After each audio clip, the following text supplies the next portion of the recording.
ada beberapa saya itu lewat mimpi dulu juga. Serius. Selamat datang di Portal Misteri.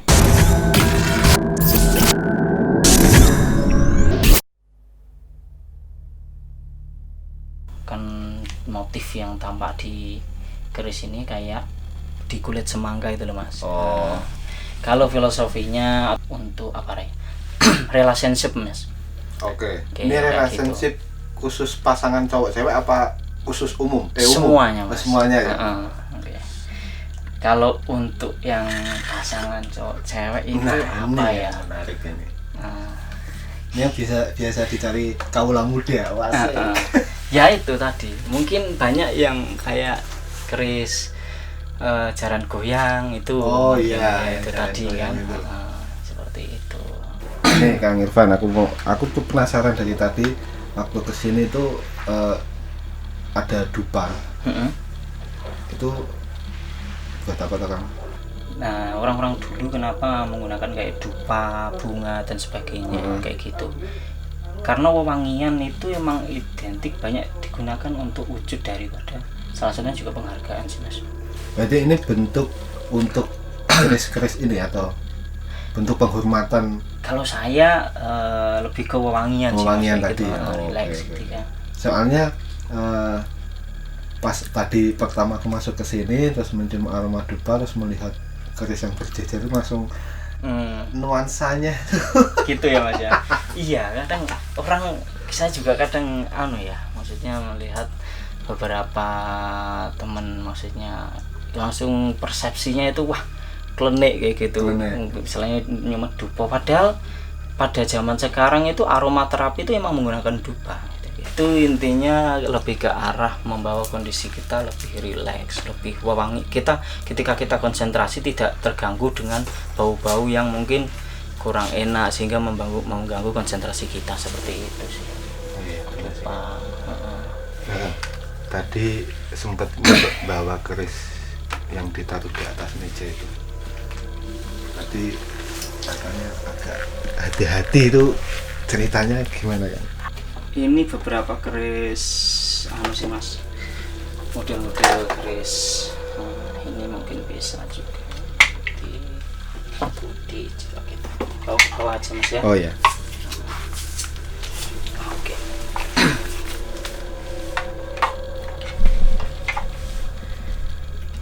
Nah itu loh tadi yang menarik perhatian. Ya, ini sujen Mas. Keris sujen itu dari dia dibuat waktu itu banyak juga untuk proses-proses ritual khusus, emang dibuat kayak gitu untuk ritual lah kayak gitu. Kalau yang lain itu kan keris dengan pesi lurus terus dikasih handle kayak gitu. Ini pegangannya aja sudah membentuk wujud stilisasi, mungkin wujud manusia dan sebagainya kayak gitu. Katanya dipakai untuk sujen, acara-acara ritual. Seperti itu keris sujen. Kodamnya apa? Saya kok nggak berani ngomong Mas. Waduh, ini kalau nggak disampaikan nggak apa-apa sih kan? Nggak apa-apa ya, nggak usah disampaikan ya. Saya taruh ke atas lagi. Oh iya, soalnya itu agak kuat banget deh. Iya. Keris sombro sih Mas. Keris sombro itu dulu dibuat oleh Empu Nyi Sombro, empu perempuan pada era Pajajaran. Dia mempunyai khas atau ciri dia pecetan Mas. Jadi dipejet kayak gitu. Dulu ini buatnya juga dipejet pakai tangan Mas. Serius Kang? Iya. Sampai ada yang diginiin kayak gitu. Nyi Sombro. Dia kecil. Tapi ini keris tua dan beberapa orang, maksudnya beberapa teman-teman di perkerisan itu dia bisa dipakai sebagai keris tindih Mas. Keris tindih itu keris apa ya? Jadi penetralisir lah dari semua energi. Keris ini kan macam-macam Mas energinya. Nah intinya keris-keris tindih itu untuk penetralisir. Oke.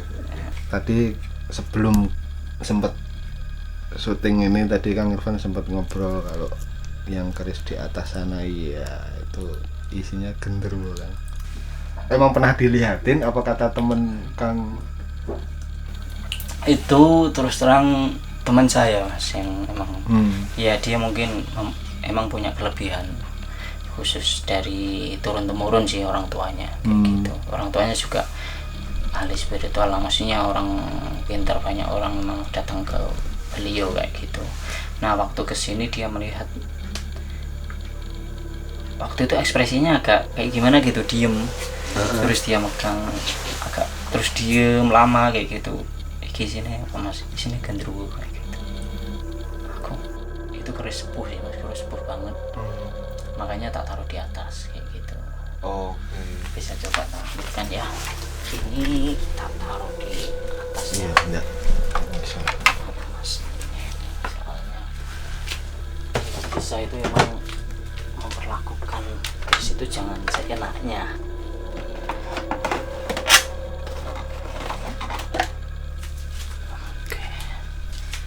Ini saya buatkan tempat sendiri mas, Khusus itu ya? Iya. Jadi ini kujang sepasang loh mas. Saya dulu dapatnya juga emang sepasang. Kujang itu dari mana ya? Kujang itu dari Sunda mas, Jawa Barat. Okay. Jadi dulu itu senjatanya Prabu Siliwangi. Iya.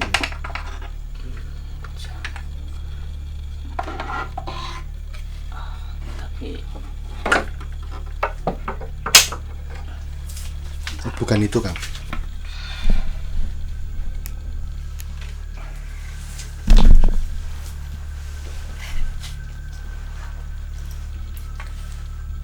kondisinya udah benar-benar korosif mas ini mas. Ini karena ya proses perawatannya itu. Dulu ini pas sebelum saya diwarangi mas, ini batu pada nempel semua mas, ini mas, karatan semua, lama banget sampai batu pada nempel kayak gitu. Setelah sorry mas, tunjukin. Iya. Ini tua banget, ini wedung ini mas istilahnya. Nah ini yang sama temen itu katanya yang nunggu gendruwo kayak gitu.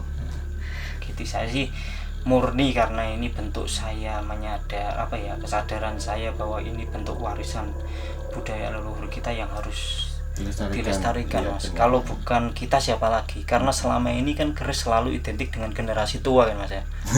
Maksudnya orang-orang tua kayak gitu sepuh. Nah kalau bukan, nggak ada orang-orang model kayak kita mungkin yang masih anak muda punya spirit untuk melestarikan kayak gini. Dan stereotip keris kan pada umumnya memang benda mistis, klenik dan lain sebagainya. Meskipun memang ada banyak sejarah dan cerita di balik keris tersebut ya Bang. Masyarakat kita itu kan kalau udah ngomongin keris, persepsinya itu yang muncul pertama pasti klenik, mistis. Kayak gitu. Padahal tidak mas. Orang luar itu mas, orang bangsa asing lah ya, bukan kita. Itu lebih mereka pun sangat menyukai, mereka tertarik banget dengan budaya keris. Hasil yang sedemikian dari segi seninya, artnya dan sebagainya. Orang barat, orang itu sampai kagum kok bisa gitu bikinnya sampai sekarang pun. Dari material berapa kilo terus jadi. Iya, prosesnya itu membuatnya karena untuk memadu padankan 3 jenis metal itu tidak hanya api biasa mas, itu harus butuh api yang sekian belas ribu derajat gitu. Orang waktu dulu gimana membuatnya? Maksudnya dengan kondisi panas yang kalau bukan orang-orang hebat. Makanya saya ampuh itu bagi saya itu wahli kayak gitu. Serius ada beberapa. Ya ini Kang Irfan nih, pertanyaan terakhir nih, dari sekian banyak koleksi keris ini dapatnya dari mana? Kan pada kebanyakan masyarakat kan umumnya pada tahu kalau kadang ada keris yang ditarik. Atau misalnya kita bertapa di tempat keramat terus dapat keris, terus itu gimana? Ini dapatnya gitu juga tuh? Iya, jadi di perkerisan itu emang istilahnya kan pemaharan ya mas ya. Pemaharan ya? Pemaharan, bukan jual beli lah ya istilahnya. Karena keris itu ya sama halnya dengan meminang seorang wanita kayak gitu. Jadi istilahnya mahar. Nah memang sebagian dari keris saya ini saya dapat beberapa dari ex kolektor, ada yang beberapa dari hunter. Hunter itu pemburu keris mas. Jadi ada orang-orang tertentu yang memang dia kerjanya nyari dari rumah ke rumah di kampung-kampung kayak gitu. Itu kondisinya masih banyak juga yang masih karatan mas. jadi belum kurang terawat lah, korosif dan tayeng kayak gitu kan. Nah habis itu ke kita bersihkan kayak gitu, warangganya itu juga kita perbagus kayak gitu. Itu untuk proses pendapatan dapat kerisnya itu secara nyatanya, maksudnya yang saya dapat kayak gitu seperti itu. Tapi ada juga yang ini beberapa itu juga hibah mas, ada beberapa saya itu lewat mimpi dulu juga. Serius itu ketemu dengan sendirinya mas, keris atau pusaka apapun itu akan mencari dan ketemu dengan tuannya, maksudnya emang jodoh kayak gitu. Tapi nggak cuma sekali, saya beberapa kali mas sebelum dapat keris itu sering mimpi kayak gitu. Mimpinya itu gimana kan ceritanya? Misalnya saya itu pernah, jadi saya tuh mimpi main ke rumah teman mas, ke rumah teman, tapi rumah teman itu kebakaran gitu mas. Nah waktu itu saya membantu. Nah waktu itu saya naik ke atas, kan itu rumah lantai 2 kayak gitu. Nah saya naik ke atas itu ada peti, tapi isinya tuh keris-keris buahnya mas. Itu ke dalam kondisi kebakar, misalnya kebakar luarnya rumah itu kebakaran. Aku itu waktu itu tanya, loh ini keris punya siapa gitu, katanya nenek kakeknya lah, maksudnya jauh dari luar Jawa soal gitu malah. Nah tidak lama dari itu mas, saya itu nggak tahu ya, main ke temen kayak gitu di daerah Dieng gitu kan, ketemu temen ngobrol-ngobrol, ternyata dikenalin sama seorang sepuh lah, kiai lah kayak gitu. Nah ternyata di situ kiai itu banyak kerisnya, banyak itu misalnya keris titipan orang-orang penduduk atau siapalah itu titipan ke dia. Nah sama Pak ya itu dibahkan ke saya, suruh ngerawat gitu. Waktu itu 11 keris mas ya. Itu macam-macam sih, nggak hanya keris, ada tombak, ada kujang kayak gitu, ada badik juga, pokoknya itu macam-macam. Beberapa kali sebelum dapat keris itu bukan selalu tapi sering ada mimpi kayak gitu. Nah kalau soal keris tarikan tadi mas, menarik nih.